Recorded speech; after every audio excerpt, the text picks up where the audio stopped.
Hey, welcome to Old Ass Movie Reviews. We are now entering the month of February, and it is War Movie Month. And our first out of the gate comes to us from Nick.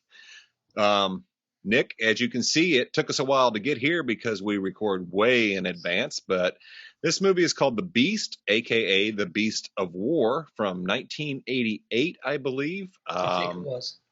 This is a movie taking place during the Russian-Afghanistan wars, and I was impressed. Yeah, very good movie. I was really impressed. What's your initial thoughts? It was good. I was not ready to enjoy this movie as much as I did, and I say enjoy because it's a good war movie. It's a good story. It's a good.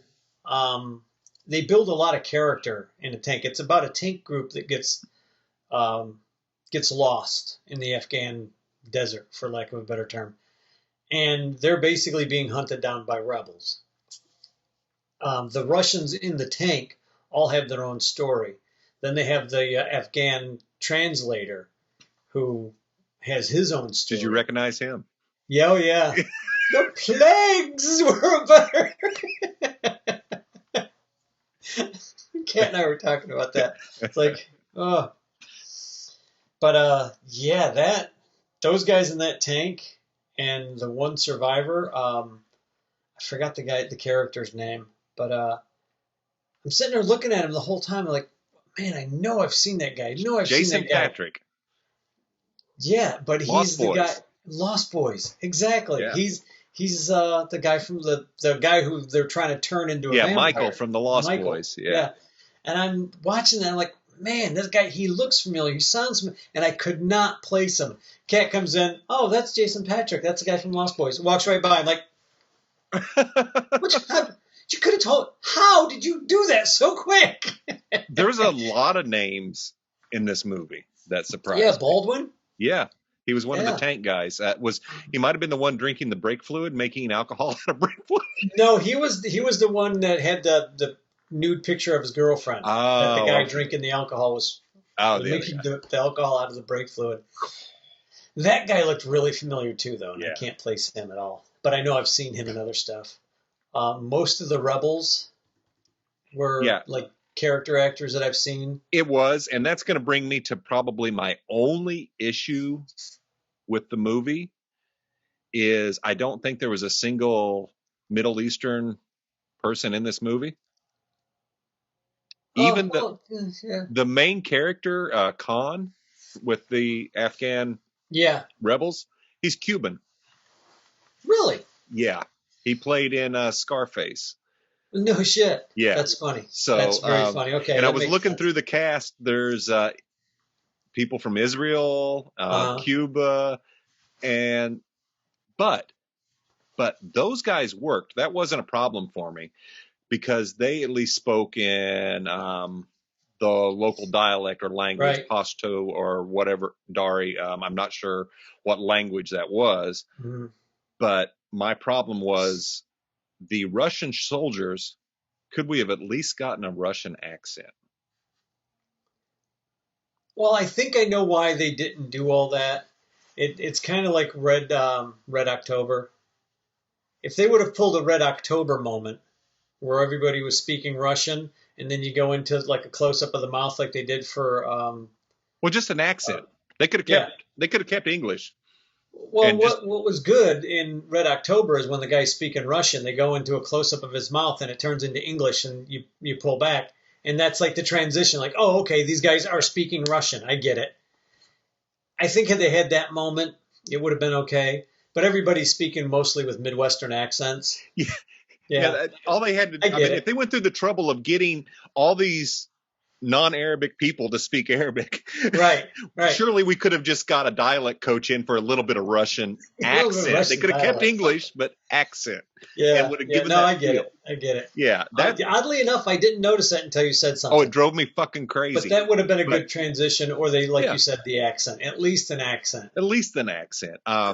other than that, that is honestly my only issue. I really love the shots inside the tank. Yeah. Very. It made me think of a submarine movie. Yeah, it does. It really does. It's a minor thing, and it's a contrived thing, but I think it would have worked because every time the Arab guys, the Muslim guy, well, Afghanistan, they're I'm not sure. You wouldn't call them Arab because they're in Afghanistan. The Afghanistan guys were all running and chasing the tank. And every time something odd happened, it was a sign from Allah. The one guy burned the big fire, and he's like, you're David. I prayed for you, and you're gonna go kill the beast. Goliath. What beast are you talking about? You're Goliath. It's over there, and the crazy guy is talking about the tank. Yeah. So it's a sign from Allah. It's all a sign from God. So everything that happened was a sign from God. What I wanted to see, and I half expected when they capture the Russian, that poor freaking guy, who actually is trying to stop their commander from being insane. Yeah. Trying to get save everybody in the tank. The commander puts a hand grenade under his head, has him strapped to the rock. Yeah. And I was sitting there watching that going, how in the hell is this guy going to get out of that? I know. And just out of a dumb luck, he gets out of it. The dogs show up. For how, but the movie would have ended had he got killed. Well, the women show up, and they weren't having any of this shit. They were going to finish his ass off. Let me back it up. The women were led by the fiance of a man who was brutally fucking murdered at the beginning of the show. And you know what? She was hell bent on revenge. And she was going to get her revenge. Rightfully so. I get it. They crushed her soon-to-be husband under a fucking tank, and slowly, dude, that was brutal. That was freaking brutal. Yeah. But, where was I? Oh, I'm sorry. The guy. At the one point, this Russian guy who's been trying to save his crew from the captain, who's going totally insane. He's going insane like the guy from Moby Dick. Ahab. Yes. I mean, he's just totally insane. There's a scene in the cave, or no, maybe they're outside the cave. And finally, the soldier tells the Muslim guy who he is. He's telling him his name. I wanted him to say David. Yeah. Because he had the one shot. Yeah. The whole thing is about David and Goliath. It is. If this guy's name would have been David, everyone in that tribe that was around him would have, even the cousin would have been like, it's a sign. It's a sign from God. Yeah, it was Constantine was his name. Yeah. But I think it would have been better if he would have said his name was David. And to me, that I don't know how they let that go by. Or even if the Khan's name would have been David, would have actually been David, I would have been like, got it. Okay. Yeah, it would have made sense. Yeah, it would have made sense. Because that whole thing about Goliath and David and Goliath and fighting and getting the beast and the giant, it would have made better sense to me. Yeah. But that's like the only thing that I can really think of that I was like, I would have shot that commander. I would have shot that commander the minute after he killed the one guy. The interpreter. I wasn't going to give that away. But we give everything away. This is true. We destroy every movie. If you haven't seen this movie, stop right now. Go watch it. It's the only way we can really talk about it. Otherwise, our reviews would be 5 minutes. When he kills that interpreter, I think I would have walked up and shot him right in the head. Yeah. Honestly, I think I would have just killed him. Boom. I'm relieving you of command. Bang. Because that guy was ready to kill everybody, and he knew his name was on. He knew his head was on the chopping block. Yeah, he went. He knew that other guy's head was going to be on the chopping block. The other cowardly kid who didn't want to be there in the first place. Yeah. But you felt bad for that kid. You're like, well, you got to die too in that tank. I'm sorry. I'm killing everybody. Yeah, that commander. He got really paranoid, and he told this story of when he was a youngster in Stalingrad. And how he had to fight the Nazis. And I'm sure that did a number on him, but all of a sudden he saw everybody as Nazis. Mm-hmm. And I thought that was a cool point near the end when Constantine finally gets face to face with him. He's like, when did we become the Nazis or whatever? Yeah. He was hollering for him, hey, tank boy. Yeah, tank boy. Come on, tank boy. Yeah. Oh, my God. They were going to kill those guys. Yeah. And then whenever Constantine stands in, he's like, no, you can't kill him. You know, you've lost. You destroyed the tank. You got what you wanted. Basically, is what he's telling the one guy. And the Khan at least had some honor. And he's like, okay, we can't kill him. And everybody else is like, ready to just kill him. He's like, no, we gave our word. Yeah. You know, what did they say when the women were gonna they were throwing the rocks at the guy anyway. They were trying to kill him, and he asks for. I forget the word, but he asks for mercy or. Well, he asks for what do the Catholic Church give? Amnesty. Sanctuary. He sanctuary. Asks for basically, sanctuary. They had a word for it, and I can't remember what it was. And the girl keeps throwing the stone, and he just grabs her. And he's like, "What is wrong with you?" And she's like, "I'm going to kill him." He's like, "No, and the cousin wants to kill him too." Yeah. And he turns around and said, "If we kill him after he's asked for help, we're no better than the infidels, and so we're going to help these guys." And he goes around later on in the cave, and he's asking for food. He's holding up, and all these guys are looking at him like, "Really?" He's like, "No, this is the way." Yeah. This is the way. Boom, boom. Yeah. And, that whole thing was set up with the interpreter. He was asking the words, and he got the words for revenge and then for mercy or sanctuary. Yeah, what if you kill this guy's family member? And he goes, well, if you ask for it, he's got to give it to you. Yeah. And it was they lose their place in the afterlife if they don't give it to you, if it's not honored. It was very samurai-like. Yeah, it was. I liked the interpreter. You saw him getting killed a mile away. Yeah. I was really hoping that guy was going to save him at the last minute. Mm-hmm. There's so many different ways that they could have written this. He could have killed that guy, the commander, and then taken over the tank and still been getting attacked by everybody trying to figure out how to get the hell out of there. Yeah. But they would have made it. Yeah, and still made it. But I just don't know how many different ways you could have written that. I mean, there's hundreds of different ways that story could have went. All could have been viable stories. Oh yeah. What really hit me is when they finally had help come, when a big Russian helicopter shows up. Oh my God, you knew that was going to happen too. And the guys were so excited. They're going home. They're rescued. And they realize that if they don't get back in that tank with the commander, he's going to shoot the fucking helicopter down. Yeah, because he's insane. Because he is nuts. Well, they should have just walked back over there and popped a cap in his ass. Told the pilot, wait a second, we'll be right back. Yeah. We got back to the tank and he shot himself. Yeah, I don't know what happened. I wrestled my gun out of his hand. It went off. He's dead. I don't know. Yeah.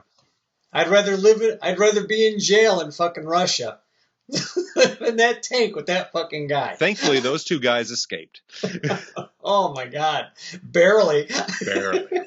Yeah. See, I think if I was Constantine, I would have said, when the guys got out of the tank, I would have said, you can kill him and you can kill him. This guy has no clue what's going on. The little cowardly kid who was just totally a spam. I mean, I felt bad for him. You felt bad for him. I'd have maybe saved his life, but the other two could die. No, you can kill those two. This guy, you can set him free. Yeah, the brake fluid guy was a jerk. Yeah, oh my Lord. But Baldwin played that one cowardly part well, really, really well. Yeah. Really good. As soon as that camp commander said we're going back and we're going to drive back in the tank, he's like, what? I'd have shot him. Yeah. I'd have shot him. I'd have been like, okay, commander, ba ba ba ba ba ba ba ba. We're in the tank now. We're starting up. Bang, bang, bang. Tank broke down. Something exploded. Killed the commander. You got to just blow up the tank, okay? Just call it an airstrike. We're going now. These poor bastards. They ran like hell to get ahead of the tank. And then Constantine gets in line to shoot, and he doesn't have the fucking rocket. Yeah, he's like, give me. and the Afghanistan guy's like, what? Oh. They say, I got it right here. Yeah, thanks. Damn. Yeah. There's this is one of those movies that I'll think about for a while. There's a lot of this is a movie I'll rewatch. Yeah, there's a lot of. You messaged me earlier with message.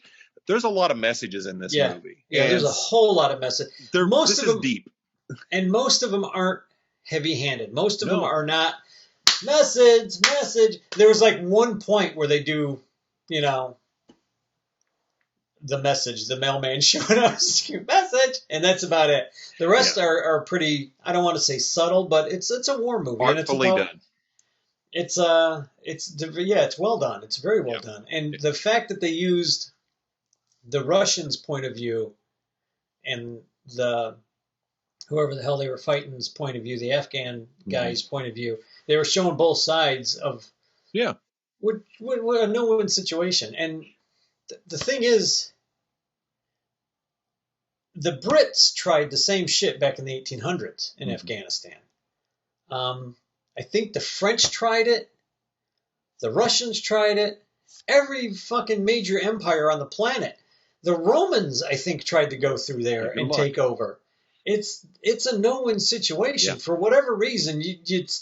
Mountains, I know the range, reason. I don't know what.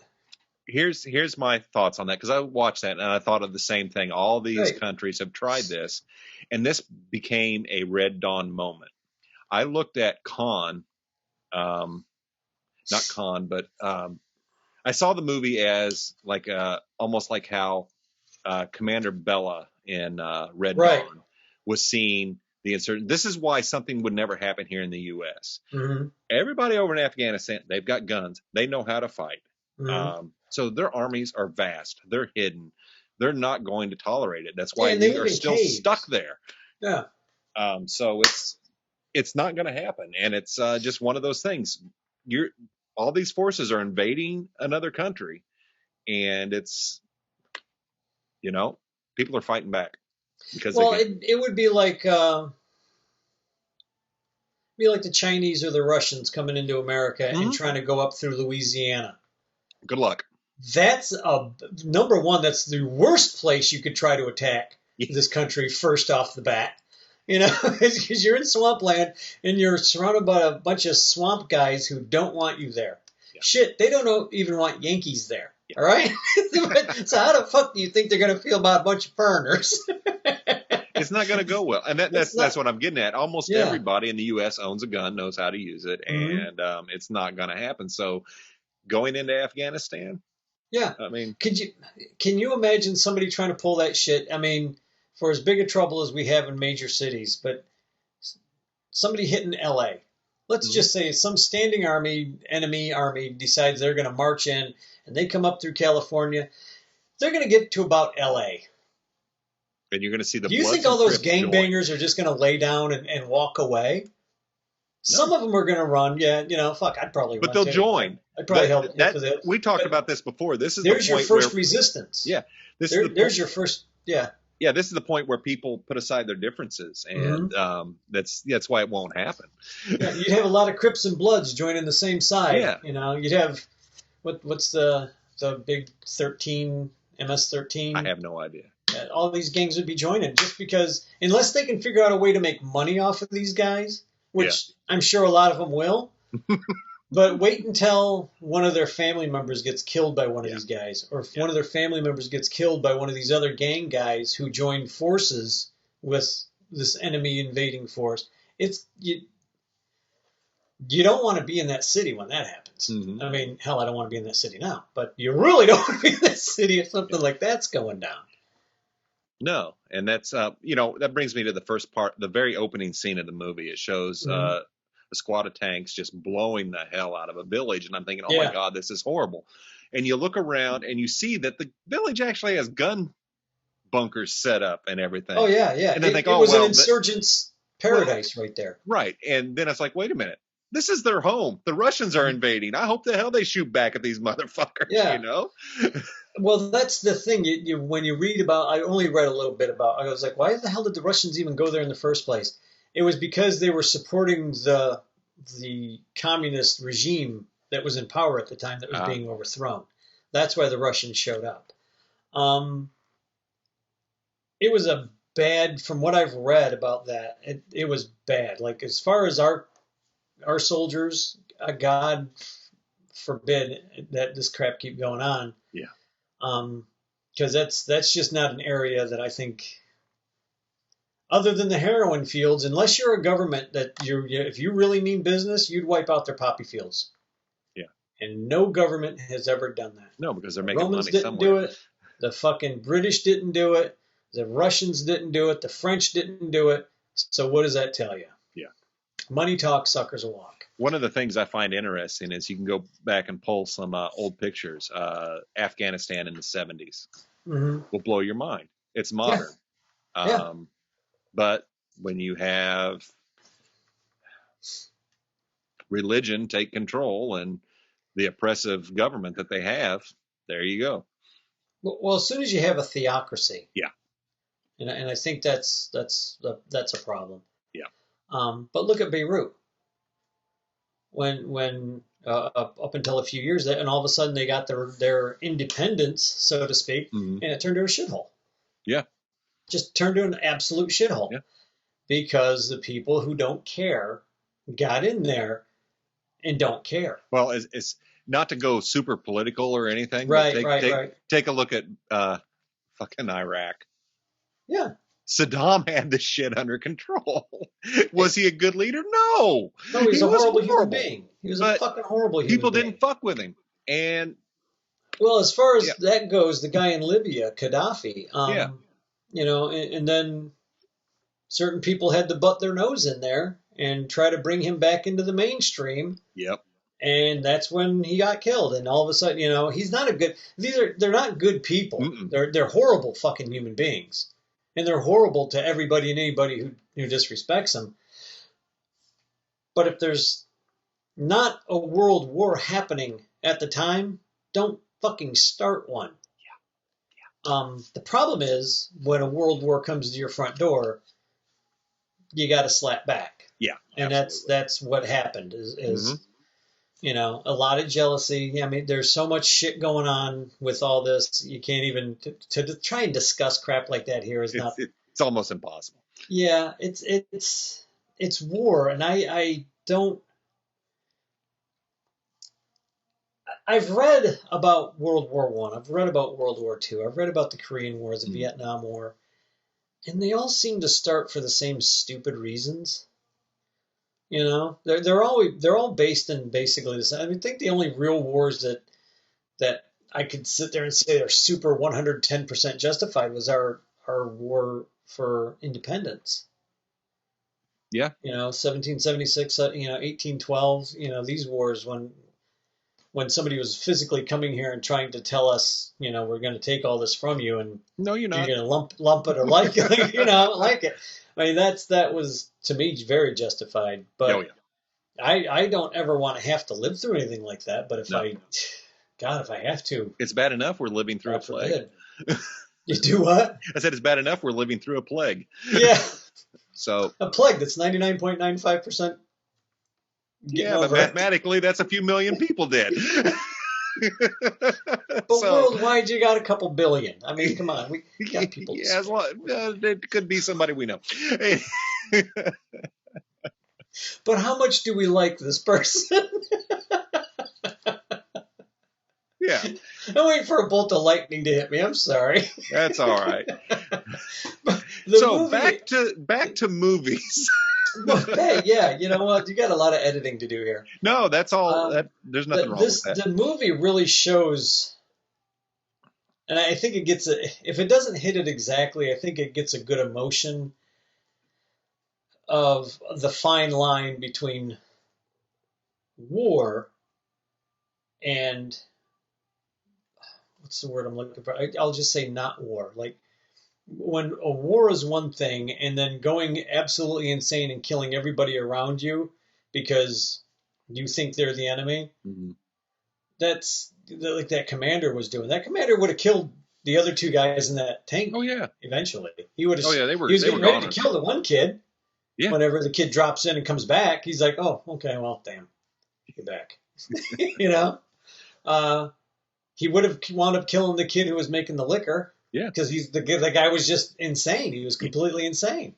Yeah, because he's drinking brake fluid. Yeah. Well, the kid's telling him we're overheating. Keep going. We're in a desert, man. What are you talking about? Keep going. It was nuts.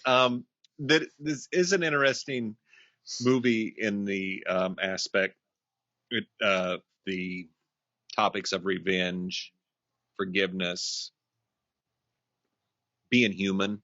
Yeah. I'm happy that one woman got her revenge on the commander. Yeah, that commander deserved it, and I liked to see that she's the one who got it. Yeah, that was coming. But the ending surprised me. I wasn't quite sure if Constantine was going to go home. Yeah. And I don't think Khan was either. And Khan and the tribe would have accepted him in. Yeah. And well, they were getting after everything he did. He was like, yeah, come on. Yeah, he could have had a life there. Mm-hmm. So it was interesting. His battle wasn't really with Constantine, wasn't with the people. He knew it was wrong the whole time because he was making notes of it. Well, everything stupid that colonel or that captain or whatever the hell he was doing, he was writing down in that book. Yeah, because it was all the commander. And so to see him hop on the helicopter at the end, it kind of surprised me. I didn't. I thought for sure he was going to stick around. So I wasn't sure if he was just going to stick around or if he was just going to walk away. Yeah. Like at one point, I thought he was just going to walk away. Yeah. But then when he's like flagging down the helicopter, I was like watching that moment, like, wow, that's pretty deep. And what the cousin says to him is like, he's always going to be Russian. Yeah. And you're always going to be Russian. His and Constantine's problem wasn't that he wanted to become an insurgent. He wanted revenge on that fucking captain. Yeah. And he got it. I mean, he basically showed that captain, just the error of his ways, and the captain still didn't admit it. No. He was still like, I'm right and you're wrong. Yeah, he was nuts. He was totally insane. He fucking snapped. And it's like, wow. And I was surprised when the pilots on the helicopter showed up and everything, and they were like, oh, okay, we'll fuel you up. And like, you would have thought they would have had orders to pick their ass up. Yeah, like because that captain, I'm thinking they had to have been about the same rank. Yeah, because he said, I'm going to call in a strike on the tank.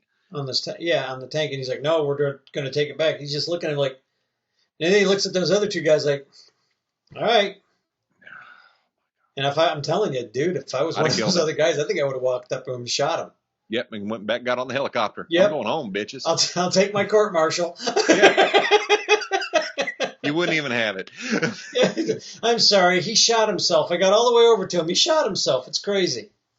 Yeah, I love the commander's face when he's looking through the binoculars and he sees Constantine at the front with the rest of the Mujahideen and he's got the fucking rocket launcher. Like, oh shit.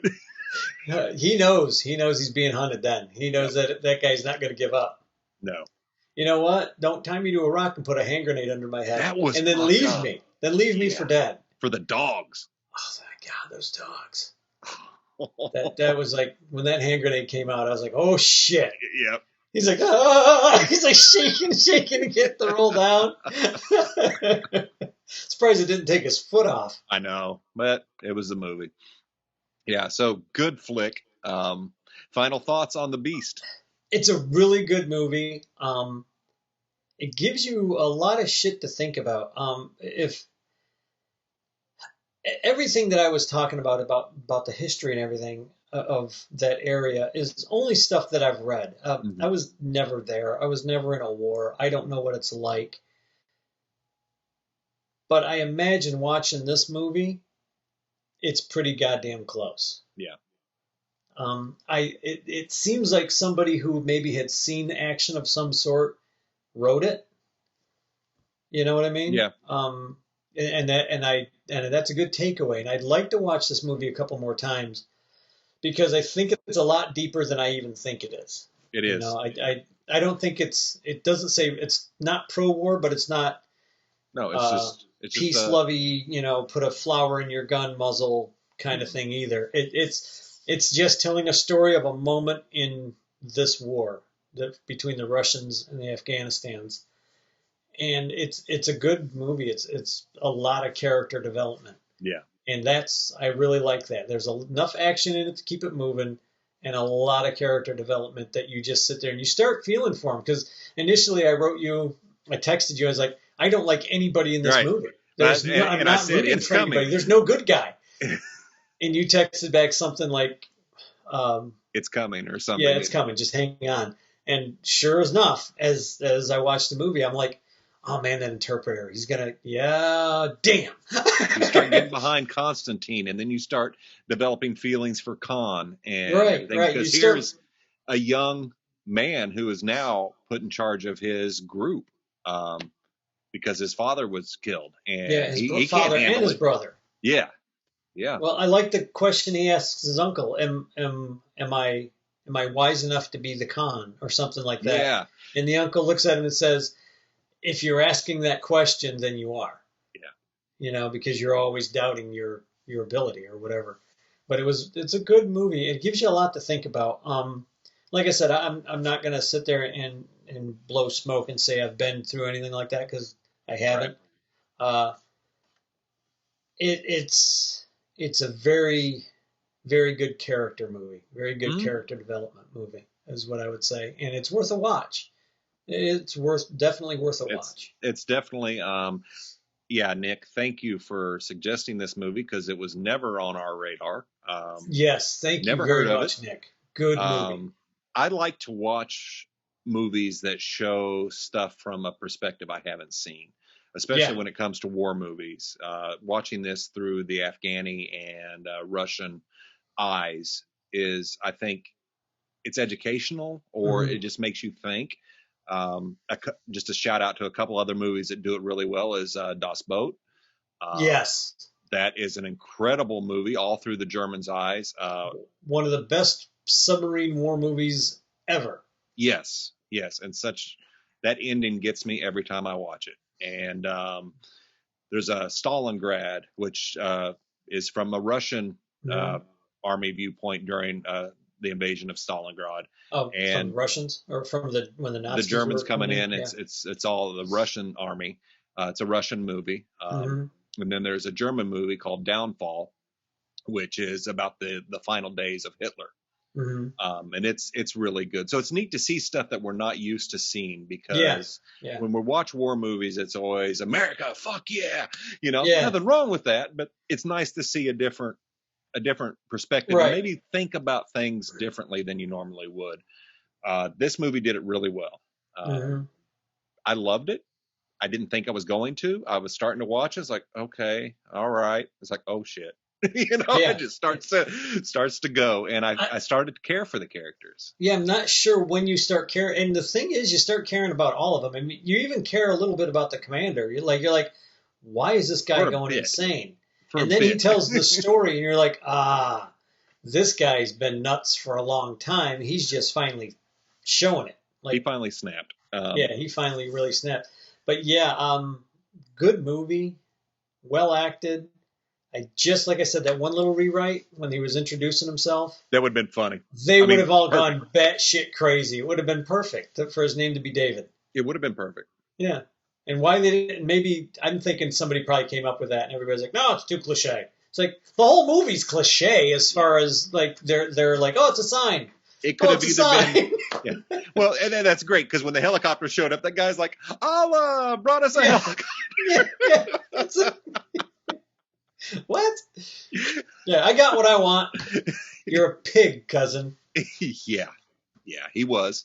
But that's what's cool, because it showed just how different types of characters, different type of archetypes in there, and his cousin was one of them. Greed. Exactly, and it just showed that some of those insurgents have honor, and some of them don't.